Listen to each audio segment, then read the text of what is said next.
که من بعد از این نخواد یا الله در اینمی جا قدم بگذارم که اونجا من سابق در اون معصیت مبتلا بودم ولیکن الله متعال تو مرا مغفرت کو. الله مغفرت میکنه.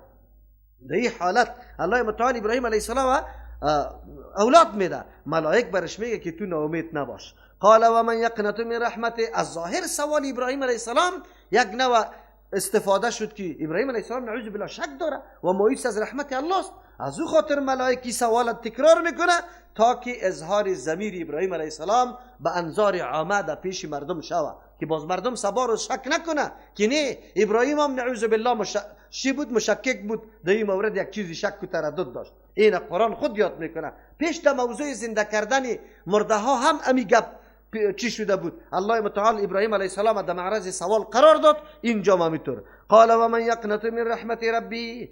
ابراهیم علیه السلام میگه کیست که ناامید باشه از رحمت پروردگارش، او ذاتی که مکمل تربیت زیرا کرده. یکی از جمله اسباب تربیت است که خطای انسان الله بخشش کنه. اگر خطای انسان الله بخشش نکنه تربیت انسان کامل نمیشه. چرا؟ انسان نواقص خیلی زیادی داره. در تمام ابعاد زندگی از این بسیار خطاها سر میزنه. یکی از جمله اسباب تربیت است که انسان یک مرتبه لغزش بکنه خطا شوه، الله معاف بکنه، الله او را چی بخشش بکنه. اگر نشوه تربیت انسان در حالت تکمیلش نمیرسه. از او خاطر صفت رب اینجا ذکر میکنه. من رحمت ربی کیست که ناامید باشه از رحمت او ذات مالک و متصرف تربیت کنندش. الا الضالون، بجز از گمراه. مردمای گمراهی که علم و صفات الله نداره زمانی که در یک پرتگاه هلاکت واقع میشه فکر میکنه که تباه شدیم دیگه، هیچ روزنه امیدشان برشان موجود نیست. علتش چیسته؟ به الله عقیده نداره، صفات الله را نمیشناسه، معرفت با صفات الله نداره، از همون خاطر تباه و برباد میشه. قال فما خطبكم ایها المرسلون. ابراهیم علیه السلام احساس کرد اینقدر ملائک برای بشارتی ما یک ملک کفایت میکرد، اما این گروپی بسته مجهز و این ملائکی هستن. شاید ابراهیم علیه السلام معلوم کرده باشه که طور ملائک بجز از امور خیلی عظیم در دیگه کارا نمیه، از همون خاطر پرسان میکنه. قال فما خطبكم چیسته؟ امر بزرگ و مهم شما ایها المرسلون، کسایی که فرستاده شده از جانب الله متعال. قالوا انا ارسلنا، گفتن ما روان شدیم الى قوم مجرمین، به قوم خیلی گناهگار. الا آل لوط، کل قوم در مقابلش روان شدیم که الان بسازیم غیر از آل اولادی لوط علیه السلام. انا لمنجوهم، ما نجات میدیم شب به حکم الله. الله فیصله کرده، چرا قدرنا اینا بعد از این میایه. انا لمنجوهم، ما یارا نجات میدیم به حکم الله متعال اجمعین، تمامی اهلی اولادی لوط علیه السلام برادرزادی ابراهیم علیه السلام است. الا مرأته، بجز از یک زنش نجات پیدا نمیکنه. شما نجات میده؟ نه، قدرنا، الله فرموده که ما اندازه کردیم، مقرر کردیم. انها لمن الغابرین، کمی زن در جمله باقی مانده ها در عذاب است. بله، لوط علیه السلام زندگی عجیبی داره. چقدر الله اکبر. لوط علیه السلام عمر بزرگ خود در بین مردم محیطی تیر میکنه که بسیار آلوده است، بسیار فضیح، کارهای رسوایی میکنه، با یک زن مشرک روزگار تیر میکنه. سختی های انبیاء علیهم السلام ببینید شما که وا در راه دعوت چقدر زحمات متحمل شده. از خانه خودش کسی باشه که مردم از سرش آگاه کنه و خبر کنه، ایره رسوا بسازه به خاطر میمانایش. اینطور حالتا را انبیاء علیهم السلام تیر کرده. پیغمبران ولی حوصله بزرگ داشتن در راه دعوت، ما حول محیط گنده، اما ای دعوت میکرده تا ای که امو آخری تاریخ عذاب پر میشه. بعد از او دیگر راستیام دیگه باقی نمیمانه مجال برای از اینکه دعوت شود. باز الله متعال در او قوما اینمی قسم عذابا را روان میکرد. فلما جاء على لوط المرسلون، هرگاه که آمد به پیش لوط علیه السلام المرسلون ملائک، قال انکم قوم منکرون. لوط علیه السلام نمیشناسه به شکل چیسته، چهره جوانای خیلی نورس خیلی زیبا آمده. لوط علیه السلام حالات قوم خدا، عادت قوم خدا خوب میفهمه. آلی سخت در خانه عظیمیه و بعد از اگر مورد تجاوز قرار بگیره چقدر رسوایی بزرگ است. قال انکم قوم منکرون، گفت لوط علیه السلام شما قوم خیلی ناشنا و غریب هستی. قالو، گفت بل جئناک بما کانوا فیه یمترون، ما آوردن کردیم آمدن کردیم یعنی آوردن کردیم بما به او عذابی که کانو بودن فی دو عذاب یمترون شک میکردن. هر قدر که تو یار تنبیه دادی آگاه کردی که مردم یه عمل ناشایسته را بگذاره، این عمل خیلی قبیح است، رسوا کننده است، نکنی کارا را. این مردم نعوذ بالله افتخارم میکرد. بله گناه خو گناه بود لیکن افتخارم سری گناه میکرد. یکی در ملأ عام در پیش روی مردم هم انجام میداد. معصیت زمانی که در حالت جهر برسه، آشکارا برسه و سرش افتخار میشه، این معصیت دیگه یک دم چیسته انفجار به بار میاره، خشم الله متعال در اینجا اضافه میشه. به خاطری که تو بنده عاجز آلی گناه را خو از گرفتی از خفیه و از خانه و از پنهانی به ملأ عام کشاندی، بسیار سخت است. الله متعال رحم بکنه. امروز امو صحنه است، آلی آنقدر خطرناک صحنه است که عملی که در خانه های غربی ها میشه امروز در خانه مسلمان دیده میشه. امروز مسلمان نعوذ بالله در او مبتلاست. این بسیار سخت حالت خراب است. یعنی این عصر با او عصر مقایسه شده نمیتونه. او عصر سیسته، کل دنیا نبود، فقط یک قوم بود مبتلا به این مرض خطرناک بود و خیلی رسوا کننده بود. اما امروز جهان مبتلاست، خصوصا در ممالک اسلامی. کسایی که مطالعه قوی، تقوی درست و پابندی به دین خود نداره، این مردم سخت مبتلا به این عذاب هستند و سخت گناه های عظیم است، بسیار سخت. چرا که اعمال انجام داده میشه که او قطعا حتی یک حیوان امو کار نمیکنه، حیوانات امو کار نمیکنه. قوم لوط علیه السلام امو کار کرده. این داستان به این خاطر واضح میشه که ما درس بگیریم. آیا الله متعال موقع نداد؟ آیا الله متعال خیلی مجال برای قوم لوط علیه السلام نداد؟ آیا الله متعال لوط علیه السلام برشان روان نکرده بود؟ یا تنبیه از عذاب الله نمیداد؟ اما یا به خاطری که فی الحال عذاب موجود نبود فکر میکردن عذاب نیست، فکر میکردن دیگه ما مبتلا به عذاب نمیشیم. نبودنی عذاب امیر دلیل بالای نه آمدن میگرفتن. این خیلی خطرناک حماقت است، نعوذ بالله. امروزم اگر عذاب الله فعلا موجود نیست، این معنای زیره نداره که عذاب الله نمیاد. عذاب الله آمده است. شما میبینی این بعضی زلزله ها و طوفان هایی که میشه و مخلوق یک دم در زیر زمین میره، این عذابای الله متعال است. امروز که دنیا مبدل به یک کوره آتش جنگ شده، یکی با دیگه اعتماد از بین رفته، یکی با دیگه در مقابل دشمن است، کلش عذابای الله است. خصوصا خطه های اسلامی، خصوصا منطقه های اسلامی، چون باورهای خود به کتاب الله و سنت رسول الله از بین برده، اعتماد به او نکرده، دنبال همین دموکراسی لعنتی گشته رایست، همین فحاشی و عیاشی گشته رایسته، عذاب الله آمد است. یام ذلیل، غلام، نوکر، چاکر، حتی لقمه نانی خود بی اجازه با دارای خود خورده نمیتونه. از این که عذابی بزرگ دیگه نیست. الله متعال ما را به عذاب گرفتار کرده. هنوزم تلاش کرده رایستن که بله آلی موضوع اینترنت و کیبل بالکل فری شود.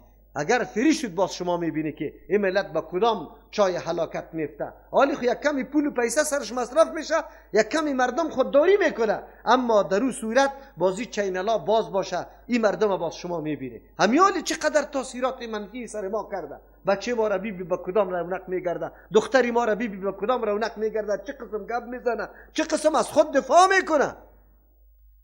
کنسرت ها میشه، مردم پول میده، تکت میده، اونجا دختر در پیش مردم رقص میکنه، اعضای خود شور میده. نعوذ بالله. دینی مملکت که خدا میگه اسلام است و قانونش اسلام است. لعنت به اینطور ملتی که نعوذ بالله اسلام شعار خود میگه اما اسلام به برابر یک پری کابرش اهمیت نداشته باشه. چه قسم حالت است؟ علنا میگه هیچ کسی انتقاد و اعتراض نداره، فقط انتقاد و اعتراض در تطبیق قوانین اسلام و سنت های پیغمبر است. هر کس که تو سنت عملی میکنی در مقابل میخیزه، دیگه گپا وجود نداره. اما حالت آمده. قرآن کریمی داستانه را برای ما و شما تنبیه است، درس بگیریم. ولی این مردم همی کارا را کرده، سرنوشتشان در کجا میرسه؟ و اتیناک بالحق و ان لصادقون، ما آوردن کردیم به حق، یعنی وعده راست که الله متعال امرای تو کرده بود. و انا لصادقون، ما بالکل راست میگیم. عذاب الله فرا رسیده، این مردم این گناه را، این فحاشی را در ملأ عام کشانده، یکی به دیگه بشارت افتخار میده که من این کار کردم. دنیای غرب به می سرحد امروز رسیده. حیواناتی کار نمیکنه یقینا، لیکن این مردم کرده بود. فاسری باهلک بقطع من اللیل، ببر اهل خدا بقطع من اللیل، به یک حصه از شب. و تبع ادبارهم، تو از پشت سرشان روان شو، اهل تا نگذاری که پشت سر سعی کنه. ولا یلتفت منکم احد، قانون الله است که دلسوزی بالای قوم نشوه، نگویی که فلان چیزم باقی مانده، نه پشت سرم سعی نکنی. چرا؟ عذاب الله که میاد باز دیگه خیلی حالت سخت است. وامدو بروی حیث تؤمرون، در هر جایی که شما مامور کرده شده هستی، در کدام جایی که فرمان داده شده، یا در شام یا در هر منطقه‌ای که الله براتان فرمان هجرت داده حرکت بکنید. و قضینا الیه ذلک الامر، چرا در آخر سه شب میگه؟ در آخر سه شب این بدبختا مکمل خواب بودن، زمینه برای برآمدن لوط علیه السلام با اهلش میسر میشد و این مردم در میتور حالت باقی مانده بود. و قضینا الیه ذلک الامر، و ما فرستادیم به سوی لوط علیه السلام اینمی امر، یعنی این سخنی که سبب هلاکت قومش است. ان دابر، امو سخن کدام است؟ اینمیسته ان دابر هؤلاء، که یقینا بنیاد بیخی اینمی مردم مقطوع بریده شده است، دیگه اینجا راه باقی ماندن و حیات و زندگی را در دنیا نداره، ریشه‌کن شده. مصبحین، در حالت صبح، زمانی که صبح داخل میشه یا مکمل از بین میره. و جا اهل المدینه، بله این مردم بدبخت مردم اهل مدینه، یستبشرون، خوشحالی کنان میدویدن، می آمدن اونجا. چیسته پیش ما و شما گفتیم که مسلکی دوانده شده بود، شهوت یارا چی کرده بود؟ برانگیختان نبود، یک دویدن بود. معلوم میشه این فحاشی و این عمل زشت و نادرست عام شده بود، کلی مردم میدوید.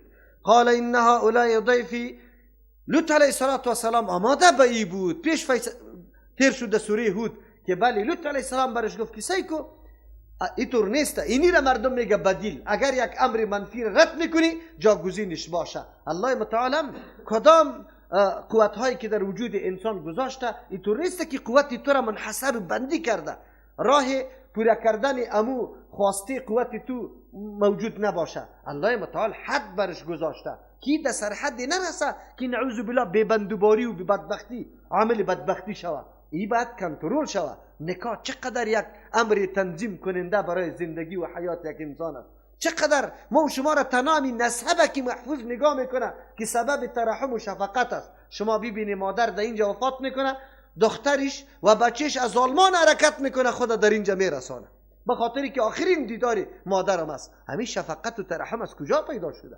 یخص نسب پیدا میشه. اگر امی پراگندگی ها باشه، باز نه کسی برادر نه خواهر نه مادر بشناسه، خیر چی باقی ماند؟ دنیای غرب به می مرض عالی هلاک هستن و میدانه و حسد قطعی دنیای اسلام داره که چرا یا شیرازی محبت و صمیمیتشان همینطور برقرار است، هیچ نوع پراگندگی در بین از جا پیدا نمیشه. تلاششان به این خاطر است که امو عمل زشت خود، قبیح و رسوا کننده خود امروز در بین مسلمان ها بیاره و عام بسازه. قرآن کریم یاد میکنه برای ما.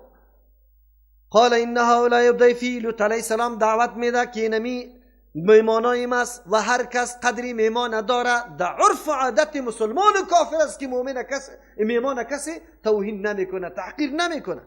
فلا تفضحون، مرا رسوا نکنید در این مورد. این میمان است، میمان لا اقل امی قدر. اگر اسلام قانونی گپا را یاد نداره، اما سنت و عنعنی قومیتون خواهم میره ایجاب نمیکنه. واتقوا الله ولا تخزون، از الله بترسی که عذاب الله با سرتان میآید. ولو تخزون، مرا خوار و خجل رسوا نکنی، مرا خجل نکنی در پیش میمانای ما. عجیب است، نعوذ بالله، چقدر جرم عظیم است. میمان در خانه تو مردم بدوه که حالا ما عمل زشت میکنیم. این گپا در مختلف صورت ها تشریح شده. قالوا ولم ننهک عن العالمین، تهدید میکنن لوط علیه السلام، تو را منع نکرده بودیم از مخلوقات، از حمایت مردم تو را منع نکرده بودیم. از این آیت معلوم میشه که لوط علیه السلام اصلا این مردم بسیار بخیل و کنجوس بودن، یا سخت مادیات پرست بود، به کسی نان چای گپا را نمیداد. کدام مسافری که می آمد نعوذ بالله اول مرتبه یا قطعی اونمو مسافرها یه عمل بد انجام داد، به خاطری که مسافرها دیگه در این راه نبی آوازه بلند شوه که اینجا ایتو رسوایی است، اما یا باز عادت گرفتن. چرا که یه عمل الله دور داشته باشه که یک مرتبه کسی انجام داد باز یه عادت میکنه. دنیای غرب آلی خود کنده نمیتونه، چرا و عادت کرده. از همون خاطر کدام غریب و بیچاره مسافر که می آمد، لوط علیه السلام زود تیکد او را در خانه خود پنهان میکرد، اعزاز میکرد، رخصتش میکرد. از عملکرد سابقی از جا خبر بود. قبلا هم لوط علیه السلام گفته بود که دیگه این مسافرها را تو جای دادی، باز ما قتل میکنیم، چرا جای میدی؟ یا خوب بخیل بود، لوط علیه السلام خونه بود، از او خاطر امو گفتار قبلی و تهدید قبلی خود پیش میکنم. اولم ننهک تو را ما نکرده بودیم عن العالمین، از حمایت مردم. قال هؤلاء بناتی، لوط علیه السلام میگه این دخترایم است، یعنی کل دخترای ملت، چون که پیغمبر پدر معنوی امت می باشه و دخترا می باشه. قول راجع همیست. اگرچه بعضی مفسرین میگه لوط علیه السلام دخترا داشت و گفت که من به نکاح برای شما میدم، شما کدام مقصدی که داری توسط از او حل میشه، چرا شما دست به این کار غلط و نادرست میزنی؟ شما ببینی که لوط علیه السلام به خاطر از اینکه در مقابل میمانش رسوایی نشوه، حتی حاضر است که دخترای خدا به این طور مردم نااهل هم بگوید در نکاحش بده، به خاطر که نجات از یک فاجعه عظیم پیدا شوه برای میمانا. برای ما شما اهمیتی چی معلوم میشه که میمان چقدر اهمیت داره. اما ما افغانا با میمان نوازی خیلی شهرت داشت، اول عرب بعد از افغانا، اما در این اواخر افغانا با میمانای خودی ترکارا کردن که پرسان نکنه. همون کسایی که به خاطر دین برای حمایت دین آمده بود، زنایشان در دست یهود تسلیم کردن، خودشان هم چیسته در دست یهود، آرام دلار گرفتن، خب میمان نوازی کردن. برشان واضح میشه تیر میشه، اینمی طور تیر میشه این دنیا و این تاریخ باقی میمانه، نوشته میشه، این نوشته میشه، این روزگارا کلش تیر میشه، لیکن تاریخ باقی میمانه. خب کدام تاریخ؟ چه قسم تاریخ؟ عذاب الله را خب بگذار که اونجا پیش الله متعال رفته نیستی. الله از پیشت سوال میکنه و کدام مقصد؟ چی گپ بود؟ چی دشمنی بود؟ چی بود؟ تا دین روز پیسه‌ش میخوردی، یه روز گرفتی به خاطر پیسه؟ ها؟ عظمت و حیثیت اسلام در نظر نگرفتی؟ بله، الله رحم بکنه. در این اواخر تاریخ افغانستان سخت چیسته مختلط شد، سخت فضیح و رسوا شد، الله رحم بکنه. علتش هم امیسته، علتش چیسته؟ علتش است که دین پیش ما اهمیت پیدا نکرد، دین بسیار بی اهمیت شد. آلی ببینی از این که در رسوایی کجاست؟ اگر دختر افغان در یک جای دیگر رقص بکنه، در مملکت دیگر کاری غلط بکنه، این رسوایی نیست؟ این رسوایی است، از دست خودی ماست. همین مردم باعث شد، عامل شد که ما مردم در بدر خاک بسر مهاجر آواره در هر مملکت محتاج امو مردم باشیم.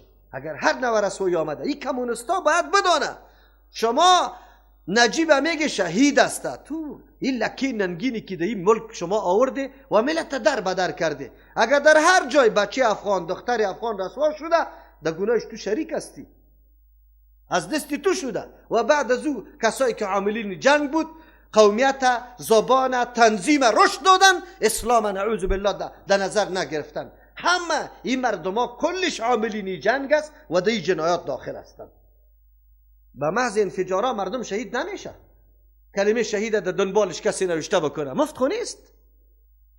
راه مستقیم پیمودن، این تسلیم شدن به احکام الله متعال است، بسیار زهروار تلخ است که کسی باشه که نوشیده بتانه، مفت نیست. در اسلام عمل کردن آلی امروز کدام حالت ها نیست، کدام ناگواری ها در این وطن نامده، آلی فعلا وجود داره. ما چی کردیم؟ چی میمان نوازی کردیم؟ لا قال هؤلاء بنات ان کنتم فاعلین. بله، بدیل در جانب منفی مثبتش هم برش بیان میکنه. راه حلال وجود داره. چرا اینطور است؟ به خاطری که اون مردم نااهل بودن، نمیپذیرفتن سخنشه، اما لوط علیه السلام راه را تنظیم میکنه به خاطری که باعث نشه بالای امری خیلی بزرگ. ما امروز دخترای خدا نگاه کردیم، مهرها را بالا بردیم، عروسی ها را در هتل رواج دادیم. باز خیر است که تو یک نفر هستی، یک کمی پولک داری، میاری اینجا 7 روز اونجا چیستا رقاصا را آورده رایستی. مردم در کجا رسانده؟ امروز که جوانا مبتلا به زنا میشه، دخترها جوان مبتلا به زنا میشه، عاملش دوستی. چرا؟ در دین اسلام کدام موضوع است؟ چه قسم است؟ دختر دادن، گرفتن چقدر مخارج و مصارف داره؟ چرا این را مبدل ساخته؟ خو خیرش سفیدا وکیلا ملاها این را بیاد داشته باشه، به پیش الله متعال رفته نیستی. در یک امر دین شورا نگرفته که بیای امی کار دین است تطبیق شوه، آسان شوه و مردم و ملت ما آرام زندگی بکنه، کسی نعوذ بالله باعث بالای گناه نشوه. لیکن فقط شوراهایتان برای منع کردن آمین بالجهر سنت های پیامبر صلی الله علیه و سلم، برای گسترش عقیده توحید شما مجلس ها داره، جمع میشه، غم میخوره، جنگ میکنه، چپلاق میزنه. در مسجد الله شما کسی که به سنت رسول الله عمل میکنه دست میپرتی و ریش سفید. به الله قسم یادت باشه که به خاطر هم یک سیلی الله تو را در جهنم ببره، که در مسجد الله تو سیلی میزنی و ریش سفید. تو را میگم عربی میایه پیشاب در مسجد اعلام میکنه اما سیلی زده نمیشه. او را میگذاره که پیشاب خود در مسجد ختم کنه، بعد از او به ترحم طلب میکنه. یامین ازی از پیشابی عربی کده، از دهاتی کده خیلی زیاد بد بود، خیلی زیاد. رفع الیدین ازی از پیشابی عربی کده خیلی زیاد خشن و بد بود که تو به یک جوان در مسجد سیلی میپرتی. علمت چقدر است؟ تو را به الله قسم زنت سر طلاق که تو همی کلمه را مفهومش میفهمی، همین نماز که میخونی چی رقم نماز میخونی؟ خب بس. خب شما امی من ریش سفیدم ملامت نمیکنم، امی عالمه که از آیت قرآن کریم منکر است. و ما من دابت فی الارض الا علی الله رزقها. از این آیت منکر است که از این مسجد کشیده شوه، مردم بکششه، از گشنگی پای خود دراز میکنه. تو ملا، تو عالم عقیده داری، چرا دفاع سنت رسول الله نمیکنی؟ با او ریش سفید امی قم گفته نمیتونی که تو حق نداری. اگر در این مسجد پیغمبر اینطور عربی پیشاب میکرد کسی غرض نداره، اما تو در مقابل سنت پیغمبر قیام میکنی. تو عالم هستی، راستی تا بگو. به الله چی جواب میگو عالم؟ این دنیای 4 روز خود تیر میشه با چاپلوسی و با ذلت و بخوری. الله تو را خوار کرده، ذلیل کرده، به خاطر از اینکه حمایت از دین الله نمیکنی، پیروی از سنت رسول الله نمیکنی. الله دائم همینطور ذلیل داشته باشه، رزق همینطور نادرست باشه، همینطور با ذلت. ماستیم که زمینه را برای مردم برای گناه آماده کرده رایستیم. تجار ما تلویزیون جور میکنه، تجار ما سالن عروسی جور میکنه، تجار ما رادیوهای مزخرف جور میکنه. یک تاجری مسلمان در افغانستان ندیدم که یک مدرسه قوی برای حدیث و قرآن میداشت. افغانستان مسلمانیش خیلی خوب است، خیلی خوب است. کدام مسلمانی؟ تو را به الله قسم امروز که یک 4 کلمه مردم از قرآن برات میگه در کجا درس خونده؟ در افغانستان فرا گرفته. تو را به الله قسم، یعنی که مهاجر شده تا مدینه را، تا مکه را، تا پاکستان، تا ایران. یک گوشگک است، یک زاهدان، یک گوشگک ایران است، در بین دشمنی قوی قرار داره که سالا محکوم بود، حقی تدریس برش نمیداد. امروز به صدها مدرسه است درس بخاری، فارغ بخاری داره. در افغانستان پیدا کنه برام.